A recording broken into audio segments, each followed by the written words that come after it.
नमस्कार। हमारे कार्यक्रम एक बेहतर समाज की ओर में आपका स्वागत है। दोस्तों, आज का मुद्दा ये है कि क्या एक कामयाब व्यापारी ईमानदार हो सकता है, या फिर जो लोग अपने काम में आध्यात्मिक सिद्धांत जैसे ईमानदारी, सच्चाई लागू करते हैं, क्या वो ज़िंदगी की दौड़ में पीछे रह जाते हैं।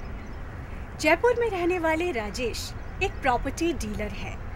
वो अपना कारोबार कैसे चलाते हैं, ये जानने के लिए आइए चलते हैं अपने पहले भाग की ओर, मेरा गांव।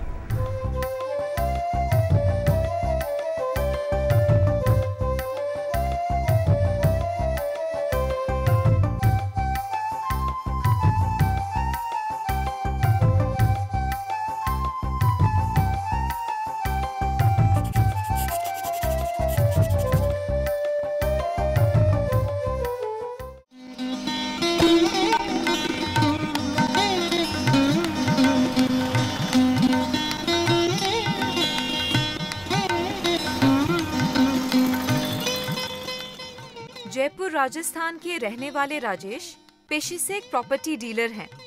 लोगों का नाम उनके काम से होता है, पर राजेश का काम उनके नाम से है।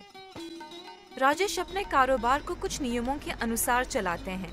सप्लायर्स, व्यापारियों और कर्मचारियों के साथ ईमानदारी से व्यवहार करना, ऑफिस के वातावरण को झूठ, निंदा और चुगली से मुक्त रखना, कोई भी निर्णय लेने के लिए परामर्श का उपयोग करना और एकता को बढ़ावा देना कुछ ऐसे सिद्धांत हैं जिससे संजीवनी कभी भी समझौता नहीं करती। एक्चुअली रियल एस्टेट में जैसे देखा जाता है, हम लोगों की क्या है, इसमें लोगों का ज़्यादा विश्वास नहीं होता है ना, क्योंकि इसमें बहुत ज़्यादा फ्रॉड होता है। लेकिन फिर भी मैंने इसको इसलिए चुना क्योंकि लोगों को वो दिखाना चाहिए, मतलब कि हर आदमी ऐसा नहीं होता, या हर व्यवसाय करने वाला आदमी जो रियल एस्टेट में है वो ऐसा नहीं है।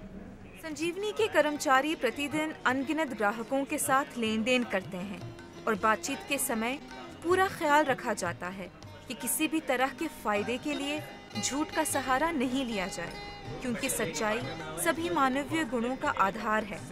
संजीवनी के कर्मचारी खुद को खुशनसीब मानते हैं कि वो एक ऐसे संगठन के साथ जुड़े हुए हैं जिसका वातावरण आध्यात्मिक है और उन्हें एक बेहतर इंसान बनाने के लिए प्रोत्साहित करता है। मतलब आप स्टार्टिंग एक ऑफिस में आते हो, देन उसके बाद प्रेयर करते हो, तो थोड़ा आपका माइंड उस हिसाब से एकदम प्योर हो जाता है कि आप गलत नहीं सोचते किसी के सेंस में। देन उसके बाद जब आप डीलिंग्स करते हो क्लाइंट के साथ, तो पूरी प्योरिटी रखी जाती है, पूरा 100%। सब मतलब ये नहीं है कि आप फ्रॉड कर रहे हैं, बता कुछ और रहे हैं और काम कुछ और हो रहा है, वो सेंस नहीं है। विश्वसनीयता वो द्वार है जो समृद्धि की ओर ले जाता है। उनके ग्राहक जानते हैं कि यहाँ कथनी और करनी में कोई अंतर नहीं है। इसी कारण इतने विकल्प होने के बावजूद संजीवनी से लेन देन करना पसंद करते हैं। राजेश को इन सिद्धांतों का ज्ञान तब हुआ जब उन्होंने एक भागीदारी अध्ययन मंडल में भाग लिया, जहां उन्हें एहसास हुआ कि इंसान की असली पहचान उसकी आत्मा है, और जब इंसान अपने काम में आध्यात्मिक सिद्धांत लागू करता है तभी वो सामाजिक परिवर्तन अनुभव करता है।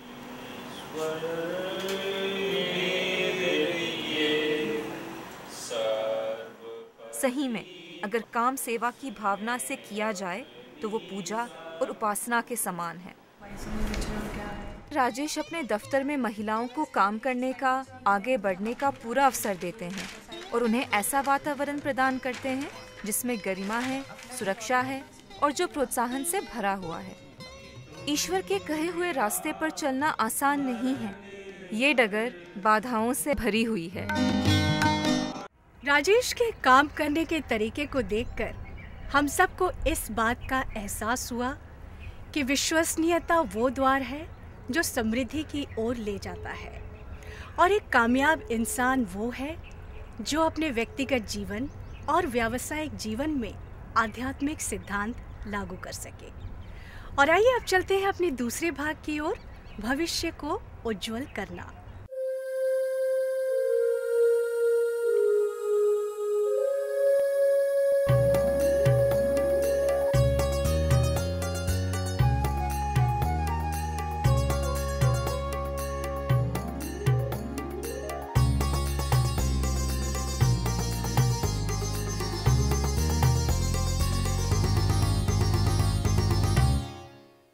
राजस्थान की भूमि बरसों से बाल विवाह जैसे अत्याचारी प्रथा का शिकार रही है, लेकिन इसी जमीन पर कुछ ऐसे लोगों ने जन्म लिया है जो शिक्षा के माध्यम से इस कुप्रथा को राजस्थान की मिट्टी से हमेशा के लिए मिटा देना चाहते हैं।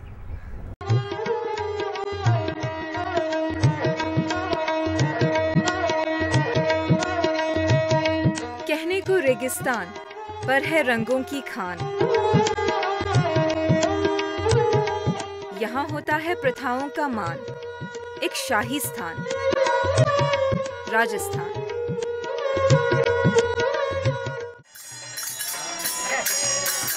इसी स्थान में राज करती है एक ऐसी प्रथा जो यहाँ के इस कठोर वास्तविकता का दर्पण है, बाल विवाह।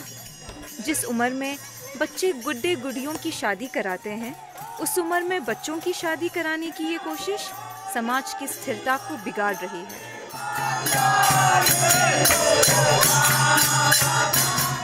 बाल विवाह एक जो है कुरीति के हिसाब से है, बुरी बात है। और राजस्थान में एक विशेष डे होता है आखा तीज के नाम से, उस पर जो है छोटे बच्चों की शादियाँ की जाती हैं। नियम और कानून शायद कुछ देर के लिए इंसान के मन में डर पैदा कर सकते हैं, पर स्थायी समाधान की कुंजी है शिक्षा, और इसीलिए राम प्रसाद ने स्कूल स्थापित करने का निर्णय लिया। बच्चों में शुरुआत से अभी से एक गुण डाले गए हैं कि वो आने वाले समय में जो है गवर्नमेंट के हिसाब से जैसे 18 साल की एज फिक्स कर रखी है गवर्नमेंट, उसके मुताबिक वो शादी करें। इस स्कूल के पाठ्यक्रम का सबसे महत्वपूर्ण पहलू है यहाँ पर आयोजित युवा सशक्तिकरण क्लास, जिसका उद्देश्य है किशोरों को समर्थ बनाना ताकि वो अपनी जिंदगी के लक्ष्य को समझें, अपनी ऊर्जा को एक उद्देश्यपूर्ण और रचनात्मक जिंदगी के लिए प्रयोग करें। रीना 8वीं क्लास में पढ़ती है। उसका गोना हो चुका है, पर अब उसके घर वाले उसकी शादी नहीं कराना चाहते। बच्चों को बताते हैं कि अगर आपके मम्मी पापा है ना जो आपकी शादी करना चाहे ना, तो मना कर देना आप लोग कि मैं शादी नहीं करूँगी, मैं अभी तक तो पढ़ूँगी और मेरी ये उम्र भी नहीं है कि मैं शादी करने लायक हो गई अभी तक। लड़कों के लिए भी नर और नारी की समानता का महत्व समझना जरूरी है, ताकि वो हर काम में बराबर के भागीदार हों।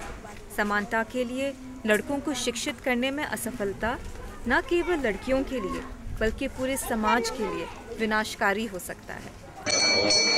अत्याचारी रीति रिवाजों और परंपराओं की जड़ों ने हमारे समाज में मजबूत जगह बना ली है। केवल आत्मज्ञान जो हमें अपने लक्ष्य से, अपने अस्तित्व से परिचित कराता है, इन्हें जड़ से उखाड़ सकता है और हम प्रथाओं से आगे प्रगति की ओर बढ़ सकते हैं। शिक्षा के माध्यम से परिवर्तन का अनुभव करना एक लंबी और एक चुनौतीपूर्ण प्रक्रिया है, लेकिन इसके फल का स्वाद बहुत मीठा है। और आइए अब चलते हैं अपने तीसरे भाग की ओर, समुदाय निर्माता।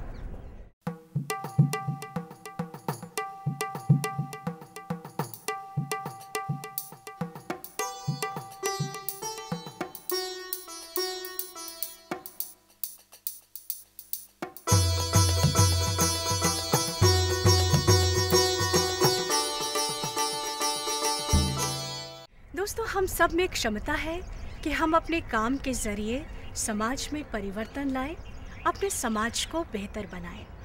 आइए मिलते हैं उत्तर प्रदेश में रहने वाले राजशेखर से, जो परिवर्तन ला रहे हैं और वो भी मनोरंजन के माध्यम से।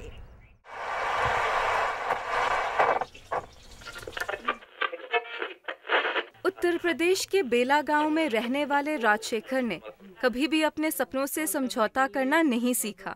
Thank you so much call करने के लिए। संगीत सुनना उसका शौक था, अच्छा संगीत अपने गांव वालों को सुनाना उसका सपना, समुदाय की सेवा करना उसकी ज़रूरत, और ज़रूरत तो आविष्कार की जननी है।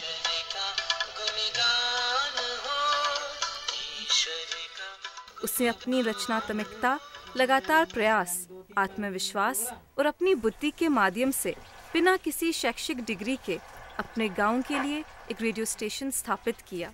क्योंकि मुझे सबसे बड़ी जो खुशी मिलती है वो सेवा कार्य से मिलती है, और जब मैंने इसको लॉन्च किया था मैं बता नहीं सकता कि मैं कितना मतलब खुशी था और कितना एक्साइटमेंट था।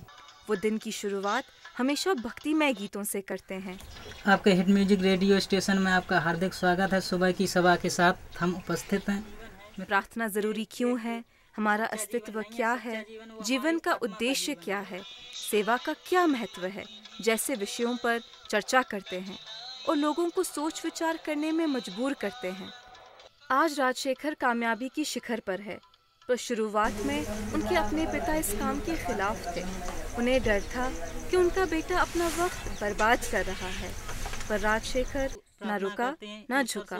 वो अपनी सपनों की राह पर चलता गया और आज उसके पिता को उस पर गर्व है।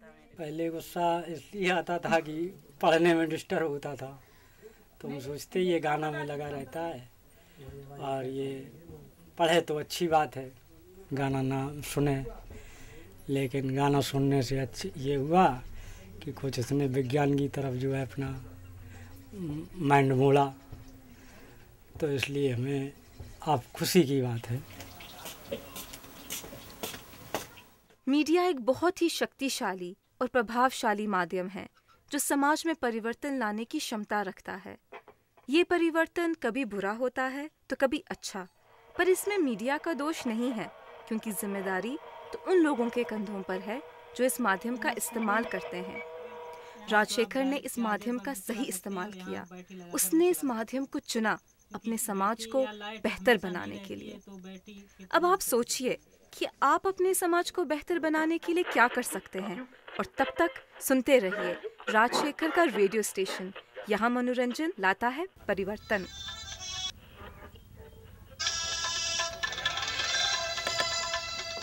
राजेश अपने रोजमर्रा के कारोबार के माध्यम से, राम प्रसाद शिक्षा के माध्यम से और राजशेखर मनोरंजन के माध्यम से अपने समाज को बेहतर बना रहे हैं। अगर हम सब में भी अपने समाज को बेहतर बनाने की चाह हो तो राह खुद ब खुद निकल आएगी।